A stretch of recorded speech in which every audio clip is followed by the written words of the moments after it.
How would you like to build a drone that could go over 200 miles an hour?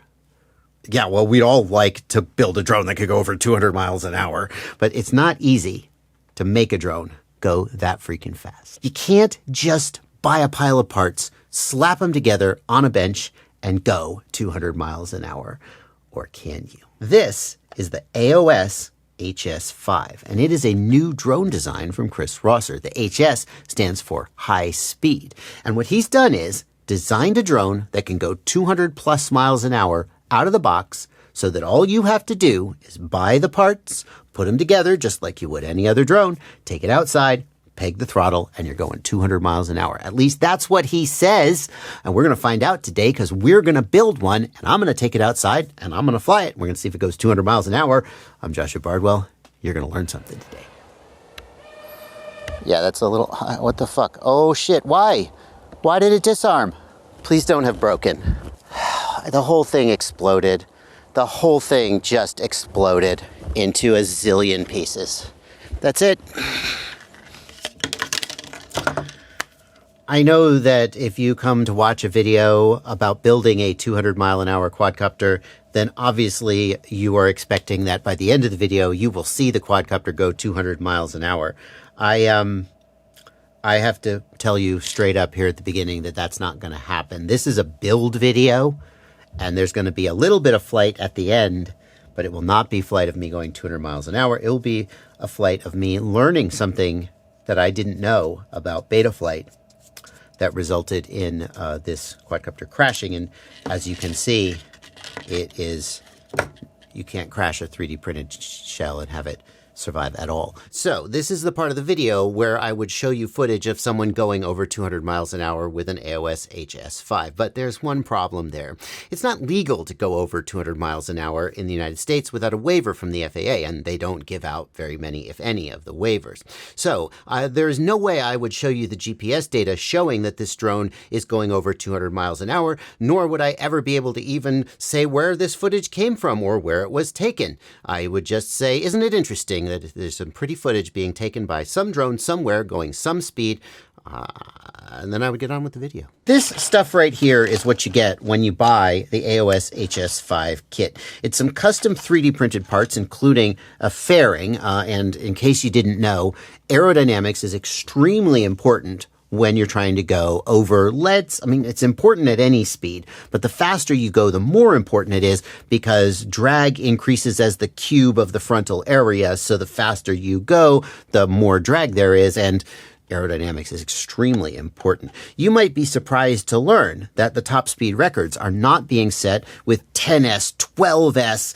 It used to be that people thought that if you were going to break a speed record, what you do is you take a motor and you just ramp the voltage up and you ramp up the RPM until it goes screaming fast. But there's a limit to how far you can get with that approach.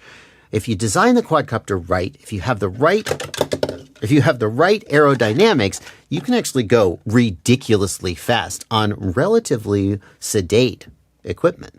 So you get these 3D prints that do the aerodynamic work for you. Chris has done all the engineering there. And you get this plate, which is going to hold the electronics, and you get, oh, and you put it all together, and then you've got a 200 mile an hour drone.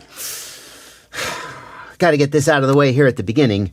The STL files for these 3D prints are not published. You can't get them. You can't buy them. You can't have them. If you want these 3D printed parts, you're going to be ordering them from Brain3D. And Brain3D are good people. It's got nothing against them. And, well, frankly, Chris Rosser's good people too. But as a person in the 3D printing world, it pisses me off. It's not even about the money. If I break this canopy, I got to wait for Brain3D to ship me another one when I could just be printing it on my own printer. Oh, it's printed out of, I don't know what this is. Well, what if I want to print it out of nylon or some other, what if I want to try something else? What if I want to remix it? Can't do it. He's not publishing the STLs.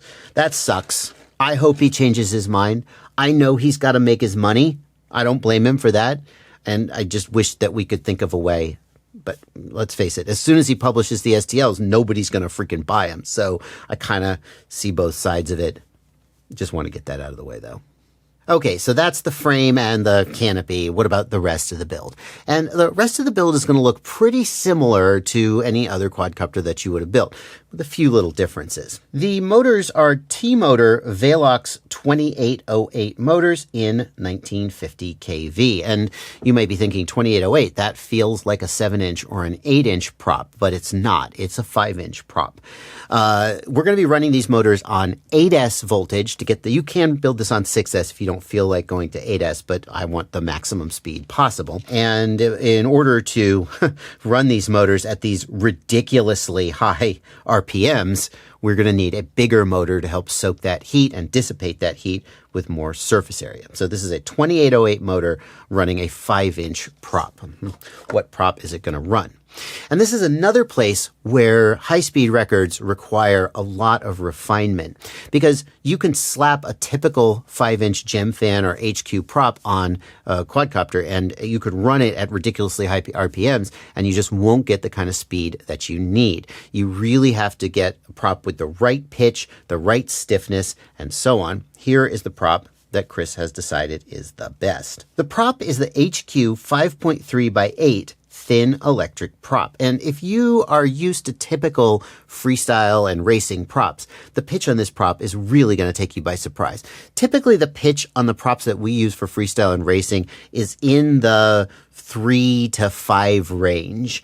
A pitch of 8 is ridiculously high, and that's because the faster the oncoming airstream, the higher the pitch of the prop needs to be in order to generate thrust. So this is a prop that is optimized for going flat out at 200 miles an hour. It's kind of like a bicycle with very high gearing, where it's very difficult to get moving, but then once you're moving, it's a lot easier to keep moving because the gearing is so high. That's not a great analogy. There's a lot more going on with prop pitch than just thinking of it like gearing, but it's a little bit suitable. And I would highly recommend you use this exact prop if you're going to follow along with this build. This is an area where people who are trying to break speed records do a lot of iteration and a lot of testing to find the exact right prop that's going to give them the results that they need. And you can get big differences in performance by going to a prop with slightly different characteristics. Chris has already done that work for us, so let's start out by taking advantage of his research.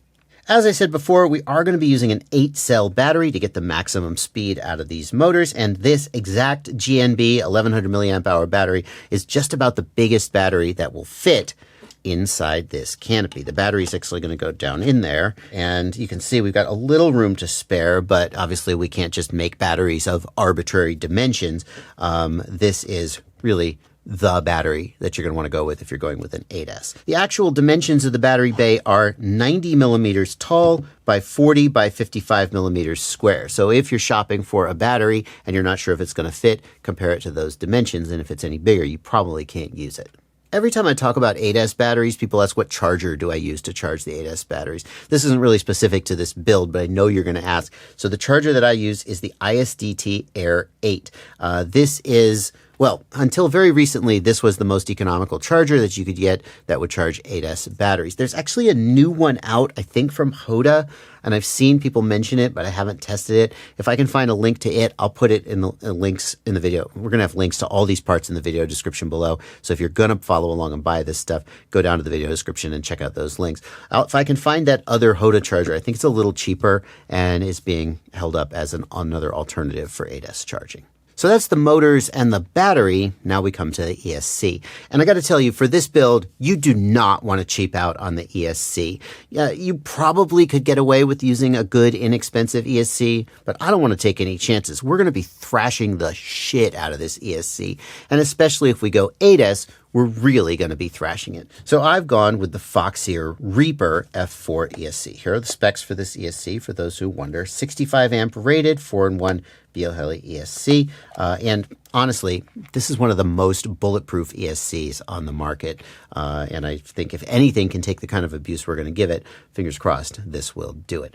You don't have to use this exact ESC. There are other good quality 8S ESCs out there. This was also just the one that I could find in stock, so I went with it. When it comes to the flight controller, you've got a little bit more flexibility. It is going to need to be 30 millimeter mounting. That's also true for the ESC. This frame is designed for 30 millimeter hardware. And If you're going to run 8S, you are going to want a flight controller that is rated for 8S voltage.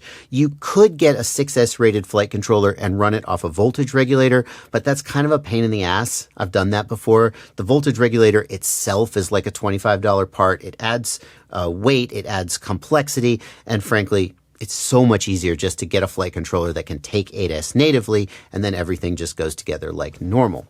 The flight controller I've settled on is not the Foxeer Reaper flight controller, in part because I don't think I could find the 30mm Foxeer Reaper in stock, and in part because I really wanted to try this, the Rotor Brave F7. This is Rotor new USA manufactured flight controller, and amazingly, it is 8S rated, and has plugs for all of its connections. And yes, we are going to have to customize the plug between the ESC and the flight controller to make sure they're compatible. I think maybe we'll luck out and they'll be compatible, but I think it's going to be worth it. And I'm really looking forward to trying this flight controller out. Finally, we come to the video system, and unfortunately, we only have one choice for video system, at least as long as we're using the AOS-HS5 canopy. Chris Rosser has designed this canopy around the DJI O3 air unit. And the thinking is that the goal of this my goal is just to go really fast and go woohoo! But the actual goal of someone in real life who is building a drone like this would be probably to get some kind of cinematic shot. You want to be able to chase a car at 200 miles an hour and get a usable commercial shot. And the DJI O3 air unit is capable of doing that without having to incorporate a GoPro or other HD camera into the build. So in order to keep the build as light as possible and still be able to get decent quality cinematic footage, we're going with the DJI O3 air unit. If this was published, then people could modify it to hold other cameras. And that would be cool. But it's not, so you can't. Next, we're going to mount the ESC and the motors to the carbon fiber plate. And I'm already starting to see a problem that I'm going to need to solve related to my ESC selection. You see, the way that this is going to work is the ESC and the flight controller are going to go on top here, and the motors are going to go on the underside. This is going to be a pusher configuration, and the battery is going to go underneath. So what needs to happen is that the XT60 needs to come out the bottom so that then when the battery comes up, the XT60 goes down and plugs in. And what you would normally do is you would just solder the XT60 to the underside of the ESC. But if we look closely at this ESC, we can see, there are no solder pads on the bottom. So we have two choices. Well, we could just mount the ESC upside down, but then that's going to make it hard to solder the motors on because the ESC solder pads are going to be up against the carbon. That's a non-starter. So then I guess what we need to do is solder the XT60 like that. So it's going to come around. I think that's what we're going to need to do. Yeah. And that's going to be tricky because, as you see, when you tin the wire, the solder wicks up into the wire and makes a stiff spot. I guess the XT60 doesn't need to be super long, so I'm going to try and cut the pre-tinned wire off and start from scratch. And what I'm going to do is, before I tin the wire, I'm going to bend it at a 90-degree angle. And I'm going to see if that lets me solder this on coming straight out the bottom. Well, may need a little bit of spacing there, but I think we can make it work. The ESC comes with two sets of gummies. One of them is this little thin one, and one of them has this additional spacing. I'm going to try using the one with the additional spacing to give us that just a little bit of separation between the ESC and the bottom plate, and hopefully that will make everything work.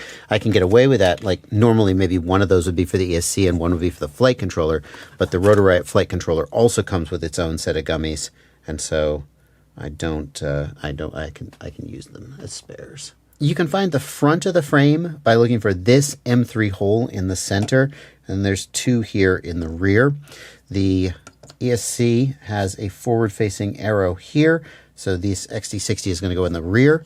We're going to just slide that through here, and we're going to gently slide the gummies down onto the M3 stack screws and cross our fingers that when we press that down, everything will work out okay. So far so good. And I think we're going to have enough room on the top of those screws for the flight controller. We'll find out when we get to that part of the build. Next, we're going to mount the motors. And there are a couple little quirks here compared to how you normally build a quadcopter. The first little quirk is that this is a pusher build. And that means that the motors are going to go on the underside of the arm, not the same side as the ESC. Don't build them like this. You'll have to redo it. And the second little quirk is that the motors are going to have these fairings on the underside to help increase the decrease the drag, increase the aerodynamics of the quadcopter, and help it go fast. And you may think, well, how much difference could that little fairing make? But the reality is that most of the drag happens on the back side. Obviously, having a streamlined front side is important too, but having a streamlined back side is important as well. So these fairings are going to help just that little bit. Now, the good news is that the motors come with a set of motor screws, but the bad news is that those motor screws are not the correct length. You can see here, it does not protrude out the top of the arm. So we are going to need to source our own set of 16 cap head motor screws. How long are those screws going to need to be? Let's find out.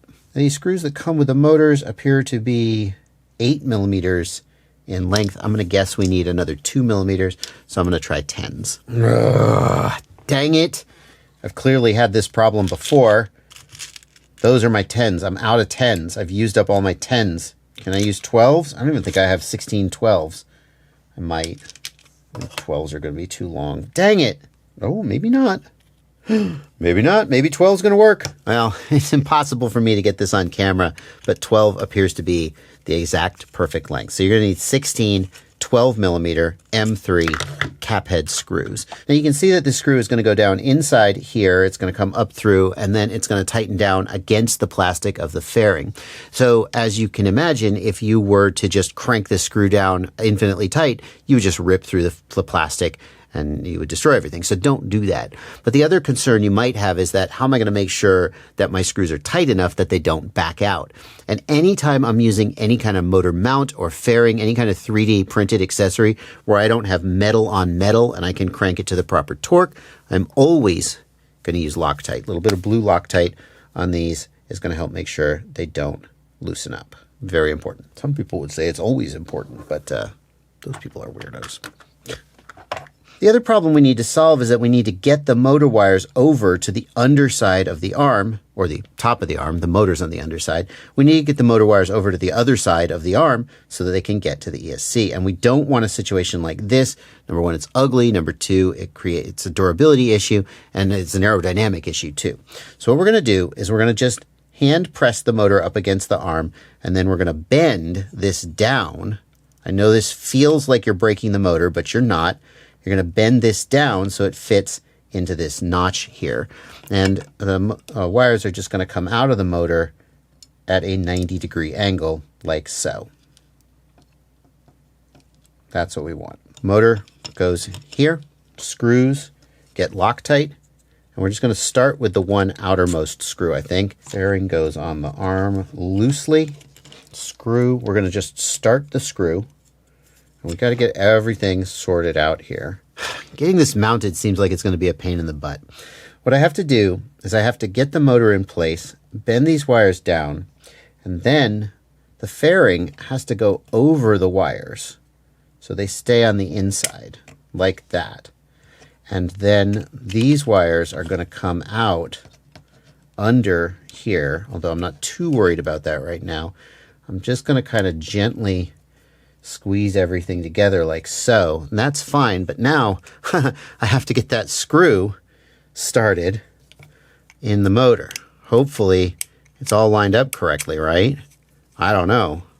I gotta look. I can't show you. There's no freaking way. I can barely see. Okay, there we go. Okay, there's my screw. There's my motor base. Wiggle. Come on, baby. Grab threads. Oh, it's grabbing. Yay. Okay. Whew. Okay, I'm just going to loosely install these 3 screws. Oh, great. It's only 12 screws. It's not 16. because there's only 3 screws per motor. Ha! Yay! I gotta order more 10s. I'm gonna loosely install those screws and then I'm gonna deal with the wiring. When we're done mounting the motor, here's what the build is gonna look like. We've got the fairing on top of the arm, the motor on the bottom of the arm. Everything is neatly pressed together and no wires are pinched or snagged in any way. Everything is ready for us to solder to the ESC. I also see that little speech I gave you about aerodynamics mattering on the rear of the build because drag happens at the rear too. That's all true, but I also see that this fairing is on the top or the front of the build, and so that little speech was a little bit misplaced. Now we've got all 4 motors installed and soldered neatly to the ESC. Do be careful because you're not going to want to have too much spare wire hanging out inside here. I'm not sure exactly how tight this fairing is going to be, but you can see it's going to be fairly tight. You're not going to have a ton of room to play with. And we've also got these screw holes here, which presumably something's going to go in there. So definitely just keep your wiring as neat and tidy as it can be. This is not probably going to be your first build. This better not be your first build. Next, we're going to install the bottom fairings. And the first thing you're going to do is get yourself some double-sided tape and cut yourself a piece of double-sided tape, the length and width of the fairing.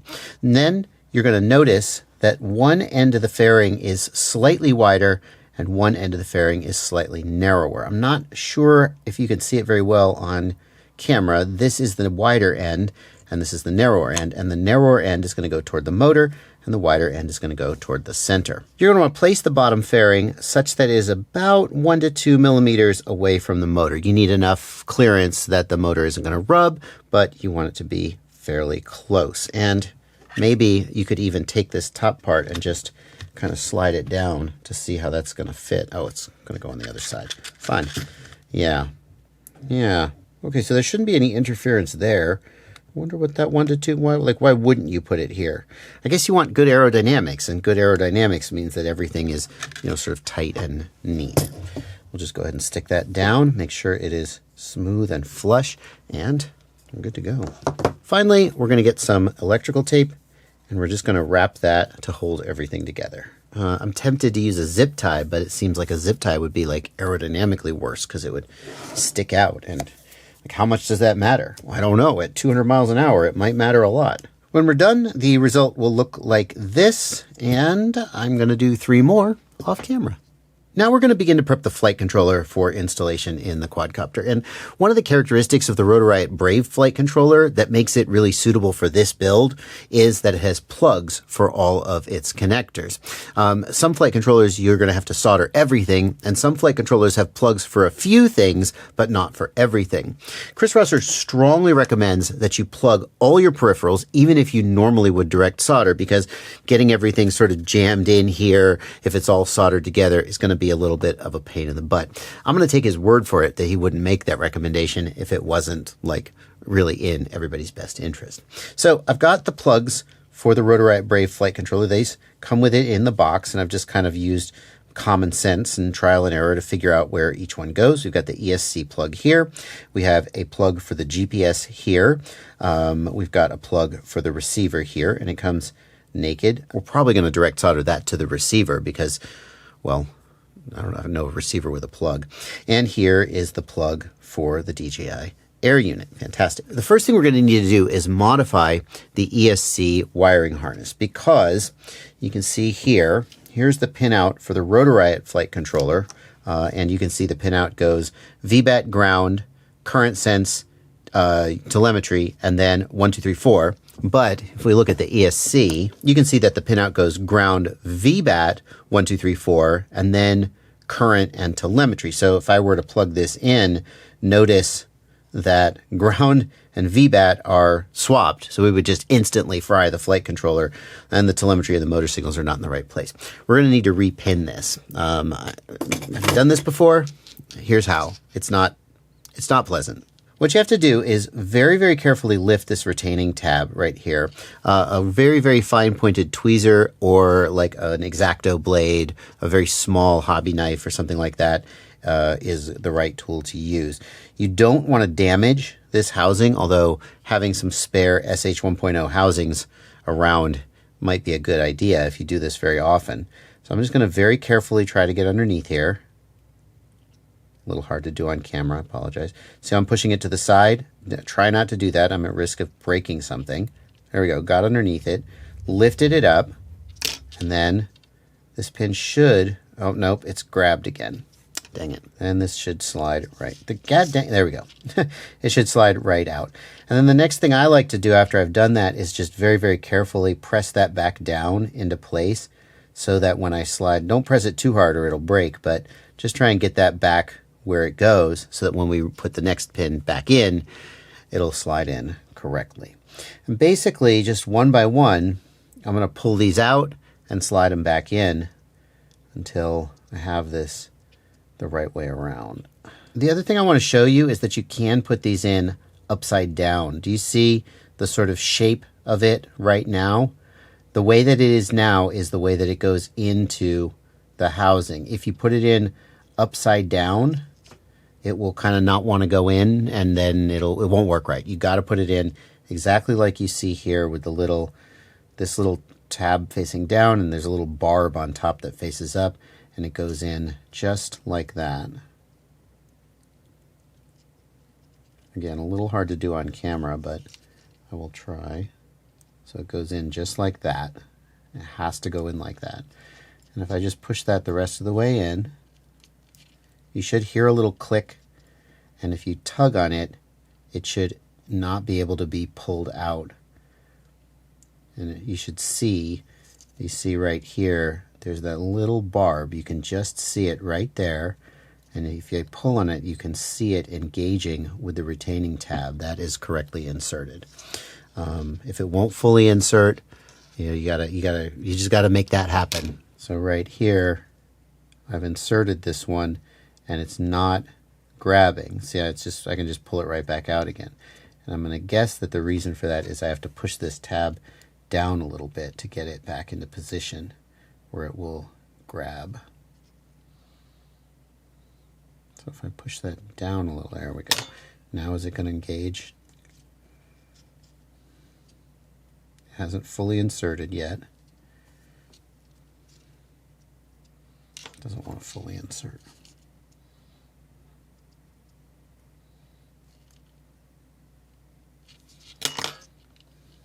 There we go. And yep, there we go. Just a little jiggle, but it is grabbing. We need to do that for every single one. I'm going to do it off camera. When you're done, here's what the result should look like. And I strongly recommend that you do exactly what I've done here and literally plug the plug into the ESC and plug the plug into the flight controller and verify that everything checks out.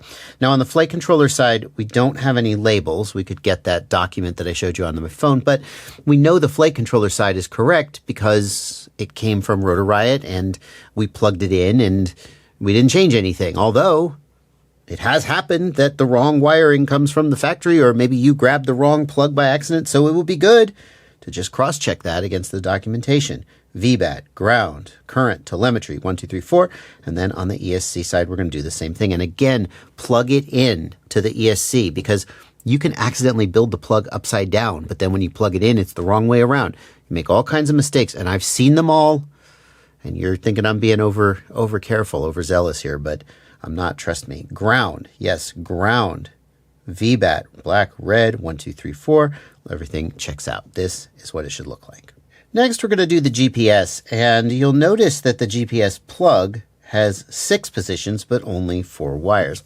Here's the reason for that. The GPS that we're using is the Maytech M10Q. It is an M10 GPS, which is the sort of latest technology, going to give you the best performance compared to the older M8 and M9 GPSs that came before it. And it has a built-in compass. And we know it has a built-in compass because it has 6 wires: ground, DA, CL, TX, RX, and 5 volt. The DA and CL wires, that is the interface to the compass. And now, there's some debate of whether we actually need the compass, because we're going to be running Betaflight on this, and Betaflight doesn't really do much with a compass. If we were running iNav, or, well, we can't run ArduPilot on this flight controller, but hypothetically if we were running a flight control software that had autonomous flight, then we would want a compass. Betaflight doesn't really have a use for a compass, so I'm probably just not going to wire up the DA and CL wires. I'll just remove them. If you did want compass, then you would need to, well, what would you do? You can actually buy pre-crimped SH 1.0 wires. I'll put a link in the video description to a wire assortment, basically what you see here. And we could actually take some of those wires and insert them into that plug, and then we could have a working compass. I'm probably not going to go to the trouble of doing that though. So the first thing I'm going to do is I'm just going to fold this wire harness in half, and I'm going to cut it in half. We're going to splice these wires together, and it wouldn't hurt to have a spare wire harness. I have screwed myself over doing this in the past by not leaving myself enough wire, but in this case I don't think that's going to be a problem. And then we are going to remove the DA and the CL wires. And actually, instead of cutting them off, we can actually do the same thing we did when we were repinning the ESC. We can just lift these little retention tabs and pull those wires out. Let me just double check the colors, make sure I'm removing the correct wires. DA and CL are gray and green. So there's our plug with the compass wires removed. And then what we're going to do is we're going to splice that to the plug going to the Rotor Riot flight controller. Let's see here. You just have to check the pin out to see what those wires are. So here on the flight controller, we've got 5 volts and ground, obviously. And then the green wire is RX and the blue wire is TX. And remember that with a UART peripheral, RX goes to TX and TX goes to RX. So here on the GPS, you can see that blue is TX, and that's going to go to RX on the flight controller, which is green. So blue is going to go to green, and yellow is RX, which is going to go to TX. Yellow is going to go to blue. Blue on the GPS goes to green on the flight controller. Yellow on the GPS goes to blue on the flight controller. I'll take care of that, and I'll see you in a second. And here's the result. And as long as you don't see a clip right now from Joshua from the future telling you that I screwed up and we have to rearrange the wires, then you can assume that this is correct. Next, we're going to wire up the receiver, and no surprise, we're going to be using Express LRS. The receiver we are going to be using is the Radiomaster RP1. That is going to go to this plug on the flight controller, conveniently labeled RX, and it's got 4 wires, 5 volt ground, TX and RX presumably. We'll just double check the documentation on the Rotor Riot website and see that the blue one is TX. So TX is going to go to RX on the receiver. I'll probably have to recheck that when I solder it up. And there we go. Our receiver is soldered up and ready to plug into our flight controller. Next, we're going to get this plate. Chris calls this the top plate, although it's not very similar to a top plate in what most quadcopter frames we would be familiar with. But this is the top plate, and this is where we're going to mount the O3 and the receiver. And this 3D print has come with it, and it is not in the build tutorial that Chris Rosser made. So I'm going to have to just figure out how it goes on there. And I can pretty much tell that this is for the receiver antenna, right? Yeah, that goes in there. This wire comes up here. Yep, that's all fine. And then where's the O3? It's a little unclear to me. The O3 goes here. Oh, I see. So what's happening here is these holes, there you can see, are made to fit the holes on the O3. But the problem is that these are not M2 screws. These are M1.6 screws, if my memory is correct. I don't have those to screw it down. Yeah, those aren't M2. Those are 1.6. So I don't have any spare 1.6s to mount this with. You would. So we're going to do it the old-fashioned way. We should make sure that this screw hole is not obstructed, because presumably that's going to be for something. I need to work around those zip ties, I think. So I think what's going to work best is to run like a strip of tape like that in between the zip ties. Ugh. The receiver and go like that. Make sure not to pinch these coaxial antenna wires. And then it will stick here like that. Yeah, I think that's pretty good. It seems all right. We'll see what happens when I go to actually install it in the aircraft. Now, in Chris Rosser's build video, the next thing he does is he starts putting everything in the canopy and starts assembling the quadcopter. But I think what I'm going to do is smoke check this and go configure the flight controller and make sure I've got all my wiring sorted out. You see, I've basically got a completely assembled quadcopter. Well, not assembled, but the electronics are put together. And if I just plug the ESC in here, then I can configure everything. Receiver, GPS, VTX, I can do it all. And then if there are any problems, I can fix them before I put everything in the gosh dang quadcopter. I guess we should do a smoke check. And in order to help protect me, I'll unplug everything first. Haha. Yeah, I can unplug things one by one. That way if I fry something, I don't fry everything. This part should be easy because, like, what could possibly go wrong? Like, what could I have screwed up? Okay, good. No smoke. Next, we plug in the flight controller.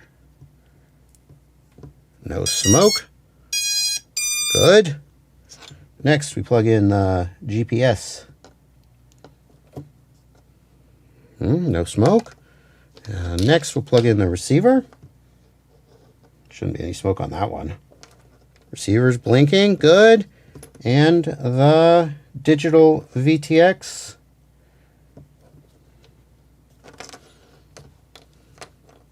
All good. No smoke at all. Let's head over to the computer and let's do the Betaflight setup.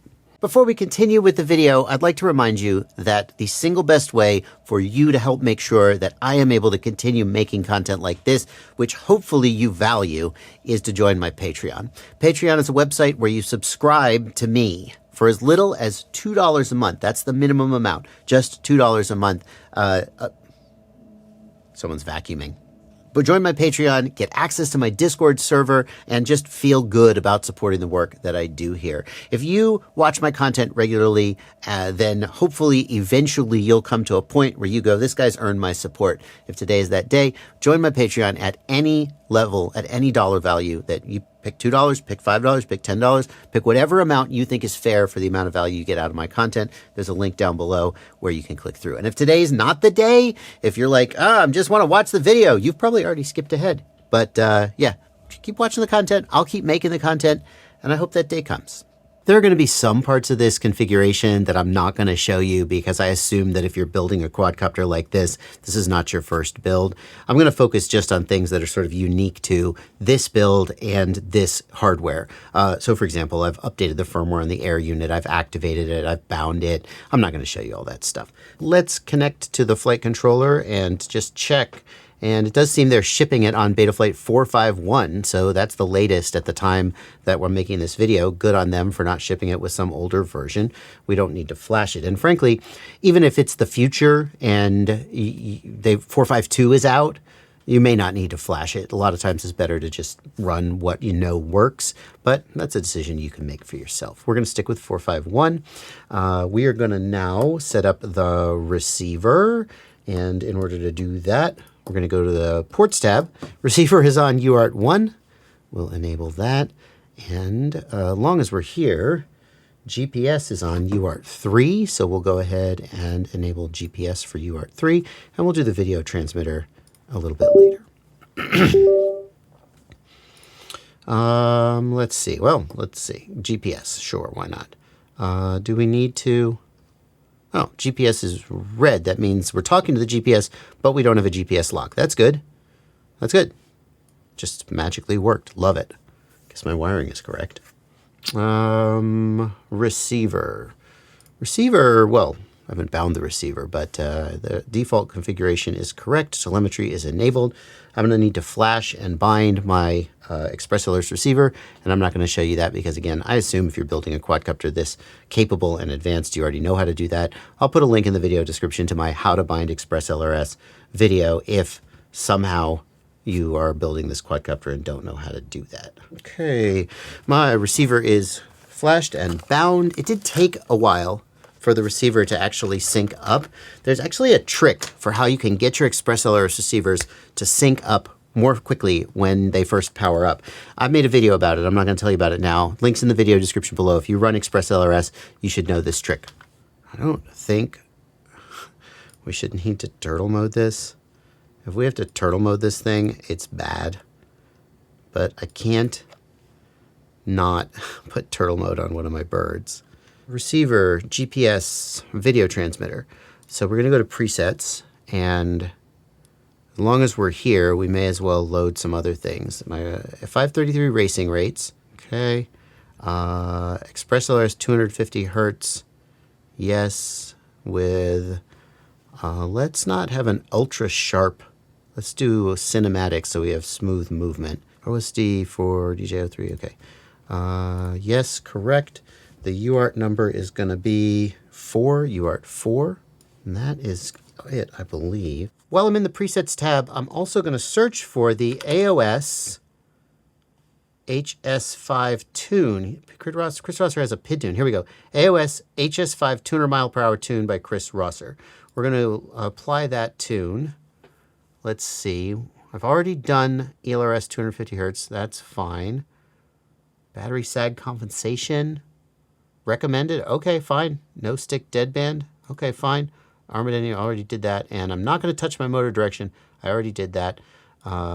So I already did that. Oh, what the hell. And pick and save and reboot. The other thing we should do is, because we're running on 8S, we're going to go to the PID tuning tab, and Chris recommended we drop the master multiplier a little bit. I don't know how much that is, but I'm going to drop it to like 0.8 and save since we're running on 8S.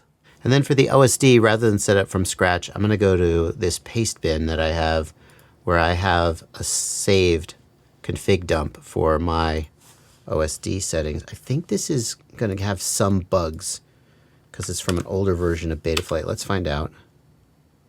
Yeah, well, just one bug. Maybe it has its own option. So we don't have any GPS options in here, so we'll need to set those up. GPS sats. Oh, in the middle of the screen. Let's see. Where do I want these? GPS speed. Now, GPS speed, we want dead freaking center. Home direction, home distance, I don't think are that important, but on any GPS bird, I kind of want to put them just because. Where's HDOP, though? Why did Betaflight get rid of HDOP? Surely that's not right. Oh, there it is, PDOP.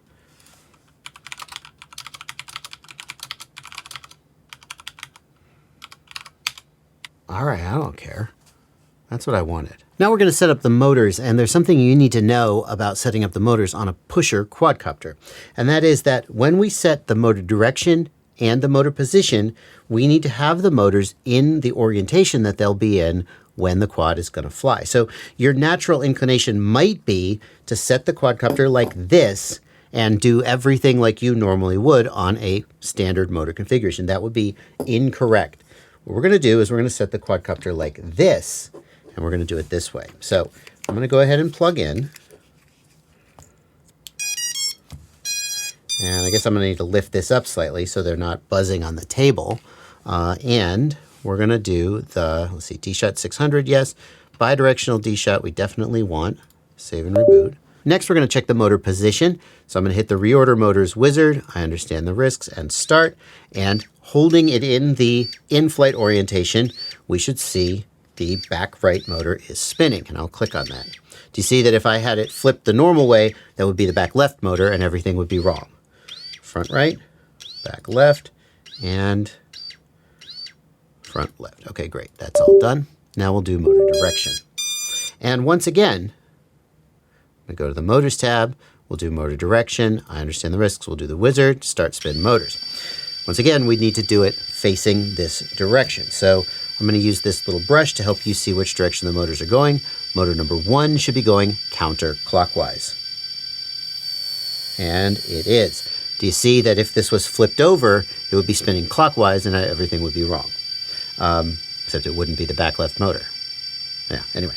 Motor number 2, clockwise.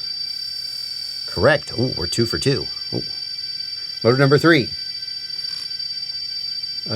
clockwise. No, motor number 3 is going counterclockwise, so we need to reverse it. Counterclockwise, yes. And motor number 4 should be spinning counterclockwise. And it is. We'll just double check here. And by the way, when you install the props, you also need to put them on upside down, except upside down is right side up. So here, this motor is spinning props out. So I'm going to take this prop and I'm going to put it on the right way up, but it's going to go on the motor shaft the opposite way from how it would normally be. So it's going to go on the motor like this and spin like this. It is not going to go on the motor like this, right? That's upside down, right? Anyway, okay, point made. I mounted the flight controller in the frame off camera. I think it's something you can probably figure out how to do. You can see that I used the extra gummies from the ESC as spacers between the ESC and the flight controller. I had to squish the stack just a little bit to get it on the screws, but it all worked out okay. You can also see I've added a capacitor. Normally the capacitor might hang off the back, but we need the shell to go down on top, so I've mounted it facing straight up, and I've added a little piece of alien tape here to sort of, number 1, hold it in place so it doesn't vibrate and maybe crack the legs off over time, and number 2, keep it from vibrating against the flight controller. It's just going to add a little, stabilization there. So I think that's going to be okay. I don't know. Let's just see. Yeah, that's going to be fine. Then the GPS is next, and the GPS is going to go in the top shell right here. What we're basically going to do, let's see, how's it going to fit? It's going to fit in there with the antenna facing out and the wiring coming down. And yeah, it's just going to slide up in there like so. And we're just going to add some double-sided tape to kind of hold it in place. I'm going to put one piece of double-sided tape like right here. And let's see if I can just slide that in. And if I just press that down, does that grab? Yes, I can feel that grabbing. And then I'm going to put the other piece of double-sided tape on top. I'm going to stick it like right down in there.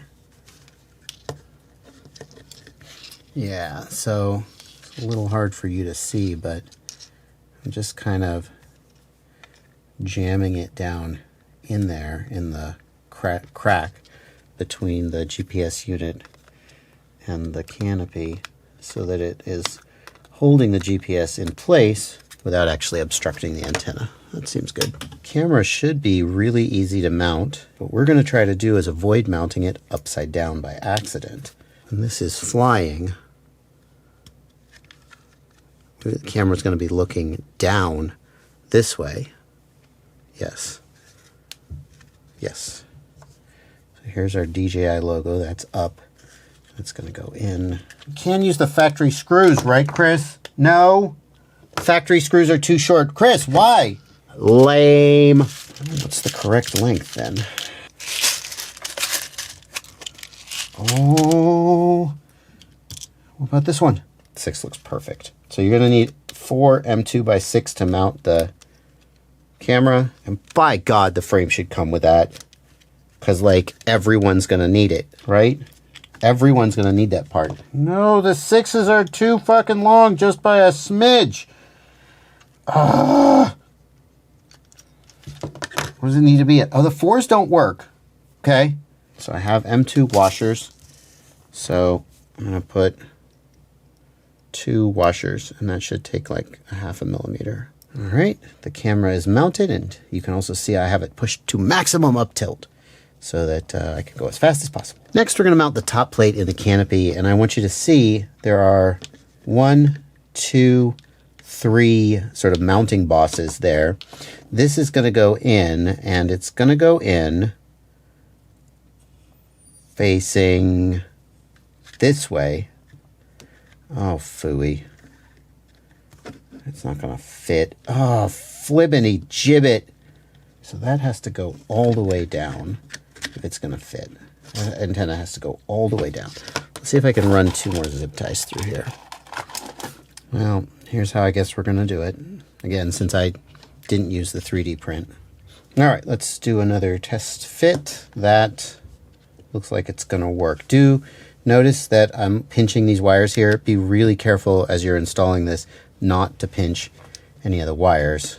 Then we are going to get the 3 super long screws, and we're going to install them through 1, 2, 3 holes on the outside of the canopy, and they're going to go up through. Hey there guys, Joshua from the future. It's the medium screws. I was wrong. Use the medium screws, not the extra long screws. When you install this, do keep in mind that the antenna goes over the GPS and the ELRS antenna goes here in the front on the camera side. That's specifically how it needs to be, because there's a cutout here to give you access to the O3. Once it's all down on the screws, you're going to get these long standoffs and thread them down over the screws. And here's where that's going to leave us, with the screws installed and the long standoffs installed and the top plate mounted. Now we've got this whole nose cone all ready to go. Nice. Hey there guys, Joshua from the future here. You should use blue thread locker on these screws, because we're just relying on this carbon, this 3D print to provide the sort of counter force as we tighten the screw down, and we can't crank the screws down super tight. This is Joshua from the future, who is taking the screws back out again to apply thread locker to them because he didn't. Next, we're going to take this top shell and we're going to plug it into the flight controller.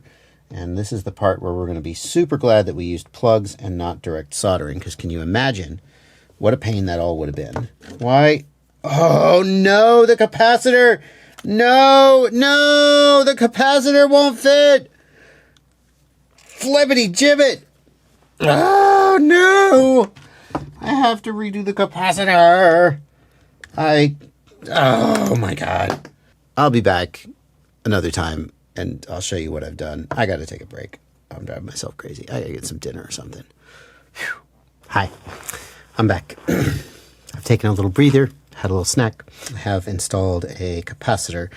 Just put some wires here, and we just brought it down here, zip tied it to the XT60 for security, and that hopefully will be good enough. Also, let me use an even bigger capacitor. This was 560 microfarads, and that's 1,000 microfarads, and I think is it 50 volts?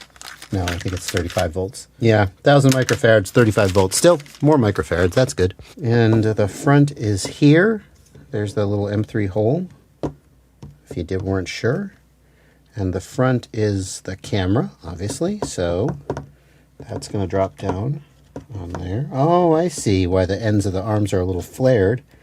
And that will just go down on there. Just be careful you're not hitting the motor wires. I was hitting the motor wires with one of the standoffs. Next, we're going to take 3 of the long screws, 1 of these 9mm washers, and I've just got this other piece here to show you that it's not this piece, but it's the little 9mm washers, and 1 of these 15mm standoffs. And what we're going to do is we're going to slide that washer down onto one of the 30mm long screws, and we're going to run this standoff down as well. We're going to make 3 of this assembly, and they're going to screw in to the standoffs. And I should probably Loctite these as well. Yep. This is structurally very important. So, and when we're done, we will have the 3 little weirdo assemblies with the 9mm washer sticking out like this. Now we're going to take the bottom shell and this cross piece. Notice that it's slightly tapered. We're going to drop this down in, and this is just what the battery's going to rest on when it is in there. We're going to just press it. I'm going to use to press, I'll use the handle of this screwdriver here. We're just going to go down in there and we're going to just press it down until it's flush. Yeah, that's good. And then we're going to run a bead of super glue just to hold it into place. Then we'll take the battery and insert it into the bottom shell. And then you would plug the battery in, but I'm not going to do that right now because we're not actually flying. We're just assembling. And then the grub screw hole here goes in the front where the camera is. And we're just going to, there we go, and twist. And it locks on. And that is one ready to fly a drone, almost. If you're concerned about this, this is pretty secure, but if you have any concerns about it coming off in flight, then you can get an M6, I believe is what Chris said, M6 screw and insert it here as a grub screw. I don't have an M6 screw, so I guess I won't be doing that. The other thing you need to know relates to the prop installation. If you were going to use these steep pitch props, then remember, we have to mount it upside down if we're holding the quadcopter upside down, so we'll mount that upside down. Do you see that the prop is going to strike the motor and it won't go all the way down? What we can do is we can use these carbon fiber spacers. That's what these things are for. So they'll just go on here on the motor, and then the prop will go on, and then everything will fit just fine. There's one other thing we could install, and I think I'm not going to, and that is these little spinners for the motors. Now, they're going to go on the motor just like so. Oh, it needs to be reamed out a little bit. It doesn't want to go on. Maybe it'll screw down. Yeah, there we go. Oh, I see. If you do that, you don't use the spacer. Interesting. Okay, so if you're going to use the spinner, you won't use the spacer. The spinner has the spacer built in. You're going to run the prop through here. Is that right? I think it is. Okay, so you're not going to be using the spinner with these props. You'll be using them with some standard prop, I guess. If you do that, then you'll just insert the prop through the spinner, insert the spinner down here, and then put the prop nut on by putting a wrench through this hole. I don't think I'm going to use the spinners because, no, number one, they won't work with the props that I've got, and number two, anytime you've got rotating mass, it's really hard to get it properly balanced, and I think it might cause more problems than it solves. It is true, as I said earlier in the video, that the trailing edge of the object has a lot of aerodynamic drag, and so the spinners can make some difference in your performance, but I think that these props are more important than the spinner. So let's get these props on. I'd like to point out that with the standard prop nuts that come with the motor, the nut does not screw down far enough that the nylon insert is able to bite on the threads, and that means that the nylock effect that keeps it from backing off and coming loose is not in play. You can put them on upside down. That's one workaround. Or you can get low profile nylock nuts, and I don't have any here, so I'm just going to crank them down and cross my fingers. But you should get some low profile nylock nuts would be the proper thing to do. Okay, so here's the front of the drone, and we're spinning props out. So here, the props are the correct way up, and they're spinning outward. Leading edge faces out. Here is the rear of the drone. The props are right side up and spinning props out. So that is correct. Damn. It's time to fly it. Okay, this is just a test flight, but I'm going to record it just in case anything interesting happens. Hopefully nothing interesting will happen.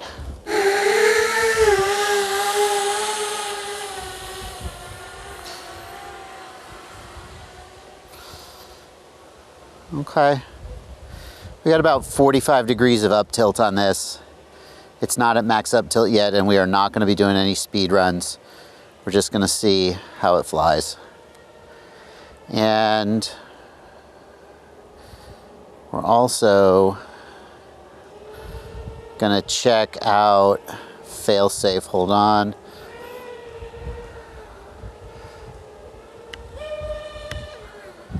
RX loss. Oh, that was because I put it into failsafe. Yeah.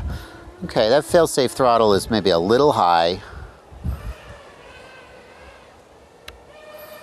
Yeah, that's a little high. What the fuck? Oh shit! Why?